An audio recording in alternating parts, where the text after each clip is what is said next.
Bagaimana hukum golput Pak Ustadz? Haram. Kalau engkau golput, maka orang tak baik bisa naik, karena dalam demokrasi suara terbanyak suara Tuhan. 9 mengajak minum khamar, 1 mengajak sholat. Dalam dunia demokrasi yang benar adalah yang 9. Maka kalau kau mau menolong kebenaran, coblos. Tapi pertanyaan ini sudah terlambat dah. Oke, masih ada yang 2019. Tapi persoalannya ketika Anda tidak memilih, maka orang liberal ikut memilih, orang sekuler ikut memilih, lesbi ikut pilih, homoseksual ikut pilih. Ketika mereka memilih, suaranya lebih banyak, mereka yang megang kekuasaan. Ketika memegang kekuasaan, kebijakan dibuat. Ketika kebijakan dibuat, apa kemudian dampak selanjutnya? Bukankah ada gambaran dalam agama kita untuk taat pada pemimpin? Sekarang pemimpin Anda misalnya membuat kebijakan yang tidak benar. Disitulah kemudian maldarat akan muncul. Maka dari itu adalah kewajiban kita saat ini adalah menghadirkan suara-suara kebaikan. Perempuan pilih pilihan-pilihan yang mendekatkan kepada Islam, yang dekat dengan maslahat-maslahat keumatan. Begitu dia dipilih, dia buat kebijakan dekat dengan umat. Setelah itulah kemudian sistem akan berjalan menyesuaikan dengan maslahat kehidupan kita. Besok Rabu pilkada untuk menentukan pemimpin Jakarta. Jika besok saya golput dan ternyata pemimpin non-muslim yang menang, apakah saya berdosa? Tentu saja ini khiyar. Ini khiyar. Orang mau milih nggak milih itu hak dia pribadi, gitu kan? Tapi kami sudah tanyakan sendiri kepada guru kami, Syekh Sulaiman Rahili, hafizahullah, pada saat daurah kemarin, bagaimana keadaan Jakarta ini.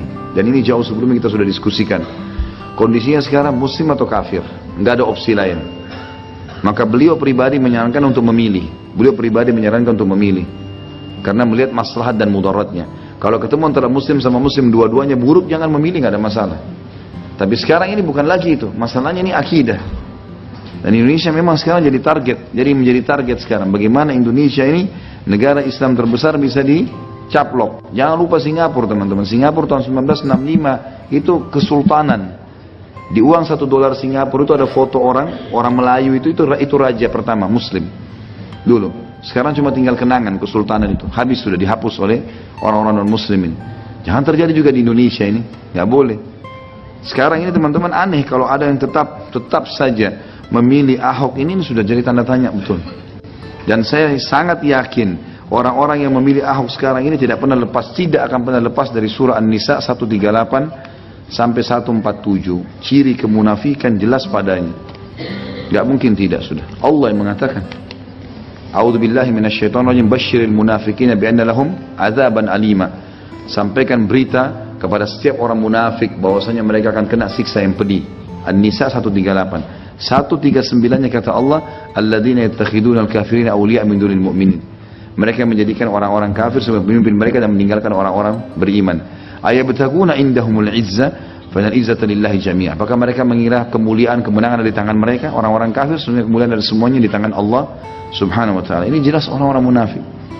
Jadi enggak mungkin ya kita mengatakan insya Allah tidak akan menang lah, gitu kan? Tapi kalau terjadi kemenangan ini pasti ada kecurangan. Umat Islam sekarang sudah umumnya tidak mungkin menerima itu. Survei juga begitu, ya. Apa yang harus dilakukan umat Islam lainnya jika jadi pemimpin non Muslim? Apakah boleh mendoakan supaya pemimpin non Muslim menjadi mu'allaf? Boleh, tidak masalah. Doakan jadi mu'allaf. Abu Sufyan itu pemimpin Mekah dan dulu jahat sama kaum muslimin tapi masuk Islam, gitu kan? Bukan mustahil itu. Antum punya opsi mendoakan itu. Tapi kalau ada pemimpin non-muslim yang zalim, kemudian antum mau doakan, karena dia sudah zalim, antum mau doakan supaya Allah binasakan, sekarang itu juga boleh saja. Enggak ada masalah, gitu kan? Jadi Ahok bisa antum doakan jadi mu'allaf, bisa antum doakan binasa. Karena dia sudah buka pintunya untuk itu.